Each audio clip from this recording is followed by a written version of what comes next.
Good morning. Today is Thursday, January 26th, 2023.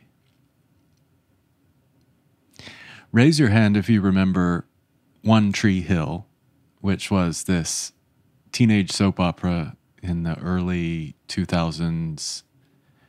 I think it went for a number of seasons.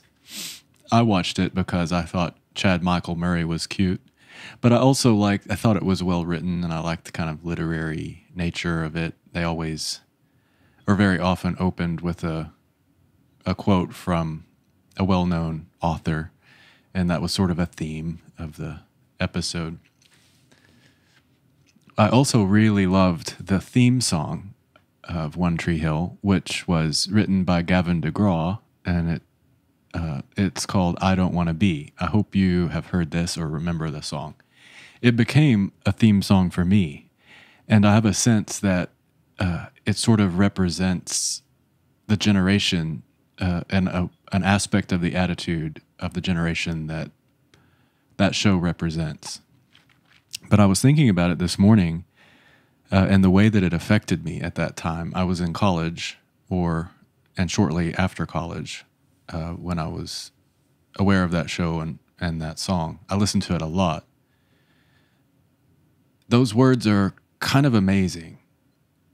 I don't want to be anything other than what I've been trying to be lately.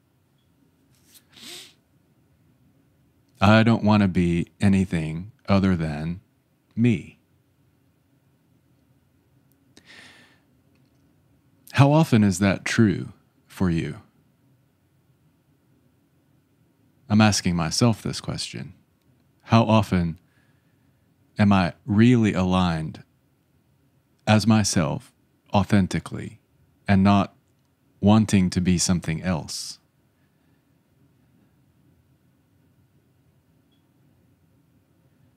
I can honestly say I have vacillated or oscillated in this regard. It seems to me that we're all presented with ideas and ideals, with an L, ideals, for what a human being is supposed to be like, and what they're supposed to look like, and how they're supposed to behave, and what they're supposed to want. And there's this nasty word should, which I've referred to before. You should be like this, and you should behave this way. And if you know what's best for you, and I need you to do this for me, and you need to be like this for me, and you get the picture. But can you imagine a world where you weren't presented with any other ideals other than the ideal that is what you are? This is a human phenomenon. There are spiritual teachings that provoke our contemplation of this, where if you think about a tree, it knows what it is, and we don't get a sense that trees are criticizing themselves if they put on a few pounds, or if they have some wrinkles on their face, or if they don't live up to some other tree's expectation. Same thing with animals. Imagine a world where we all realize implicitly that we are perfect manifestations of the Creator. Each of us, without exception. It's not to say that everything we always do is impeccable and beyond reproach, or beyond learning things. That's not what I mean to imply by this idea of perfection, or this implicit alignment, this implicit truth. It simply means, from my perspective, that that's a platform from which we all operate. You are. You have been manifest by the Creator. You have a right to be as you are. Imagine a world like that.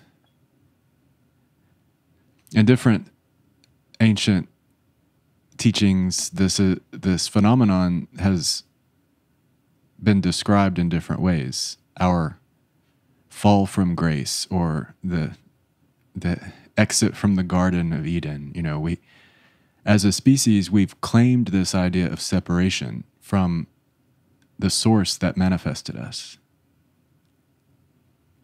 And it's kind of reflected in all of our thoughts and ideas and systems, and it's like it's permeating the construct of our experience here. And my sense is it'd be nice if it didn't.